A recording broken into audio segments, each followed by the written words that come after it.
I know the path we've rode, searching for fame and gold. Japanese TCG sellers have gone crazy. Watching the truth erode.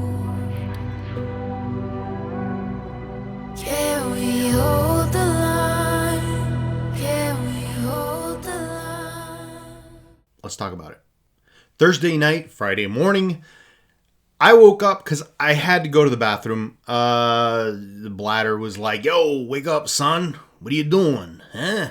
I don't know why it sounds like a New Yorker, but it does.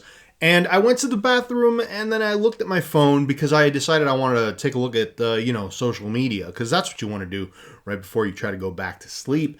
You go to social media. And then, so I went into social media and I found that people were all like, woo, hey, look at this. There's, new sets coming out. New sets, because Poco Guardian actually put out some information on that. I think Poke Beach did as well.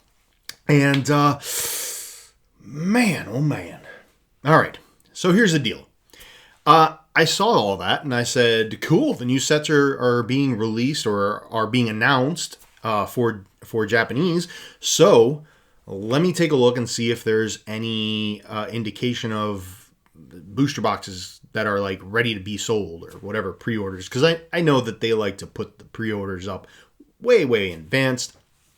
And generally, that's the best time that you can get a price on those boxes because the entire set list has yet to come out, right? We're literally looking at maybe a fourth of the set list right now. And so we don't know what else is going to be in the sets. So this is it. This is the time. This is the time that Japanese sellers will actually sell as close to MSRP as possible. These are pre-order prices, like pre-order prices. You know what I'm talking about? So I'm like, all right, let me go check. Maybe I can get my hands on some deal. And I go on the internet. There's only a couple of sellers right now at that time actually that had stuff on their website. Of course, I have bought from Plaza Japan many a times. They used to actually have good prices. I used to, buy from them all the time. We're talking about Sun and Moon stuff. We're talking about Sword and Shield. I mean, like, I've bought from them. They've always been reputable. They've always been a good place to get your cards, in my opinion. They've recently started selling things at a higher price, but generally, you do have the price before the card list comes out, which is really, really good. And then once the card list comes out, they usually will bump up their prices to speculate on the price of the booster boxes on the market. Now, here's my issue here. A lot of people, going back and forth, talking to people, there's always that debate of how is it the cards become a certain price? How does the market figure out, hey, this is the price that we deem is acceptable for a card? Whether that price is absolutely ludicrous or not, that's beside the point.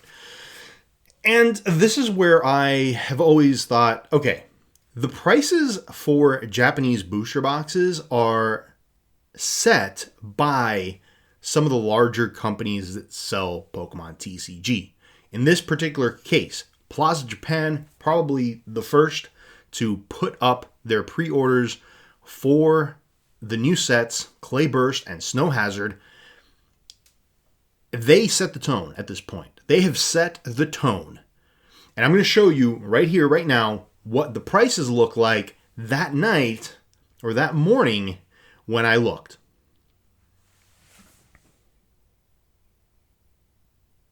That's ridiculous. That's what I call some badoofery, which is the equivalent of buffoonery. Right there. Just look at it. Look at it in all of its glory. What the fuck? See, this is where the problem is, right? So now you might potentially have some folks that are actually buying these booster boxes at these prices. Okay, $272 for Clay Burst and $173 for Snow Hazard. That's insanity. Insanity. MSRP, by the way, is 5,400 yen. 5,400 yen translates to roughly about $40 US. Okay? $40 US, and they are trying to sell these boxes for $272. Let that sink in for a moment. Do the math on that. Do the math on that. Now, here's the thing. The $272, that's the price now. That's the price now. Because the morning that I saw these come out, Friday morning, I looked, and let me show you one more time. $268.50 for Clay Burst. $268.50 for Clay Burst. That means current price $272.08. That means not only did they double down on ripping you off, they actually increased the price so that they could rip you off even more. Okay, let's put it that way. Let's be honest. Let's be real here. Let's be honest. If Plaza Japan was interested in anything but bamboozling at this point, right? They would have lowered the price and made it normal. Or they would have taken the pre-orders off if they weren't ready to sell them. But they were. You see, they were ready to sell them. They're ready to sell them to the people that are willing to pay the $272.08 because there's a couple of cards in there that might be good. Maybe. You know, like, okay, sure, whatever.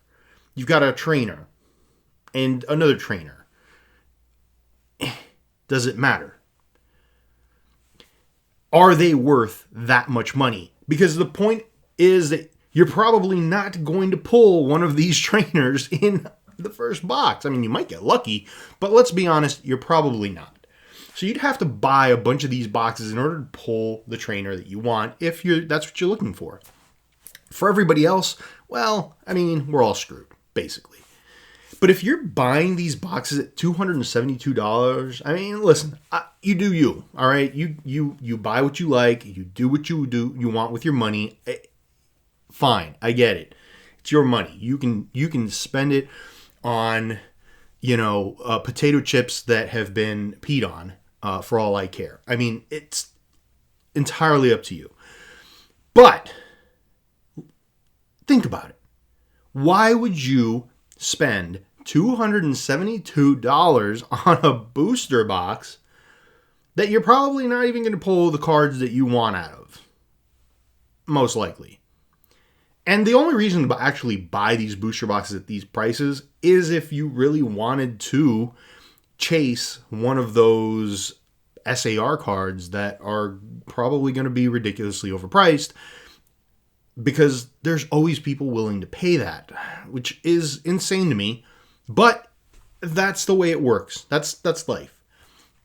So we got to get used to that. So Plaza Japan is basically putting up these prices so that people that are willing to spend that money can spend that money and they can make optimal profit from those boxes. Now, those prices may or may not go down depending on when other stores start posting their stuff. I already saw a couple of other places that have them, and we're talking about a lot cheaper than that, yes. However, still extremely overpriced, because $105 for a Japanese booster box is still overpriced. You are still paying double, more than double, almost 3 times as much for a Japanese booster box than you should be. You should be paying anywhere between 40, 45, maybe 50 if you tack on shipping. I get it. Shipping costs money. If they're $75 or lower, I usually will go for it. I understand that there are costs to shipping things to the U.S., and I understand that there are, other things that like cost money in order to maintain that. If you enjoyed this video, I hope I earned your subscription. Please hit that subscribe button for me and that like to help me out with the algorithm. And check this video out. I'll see you there.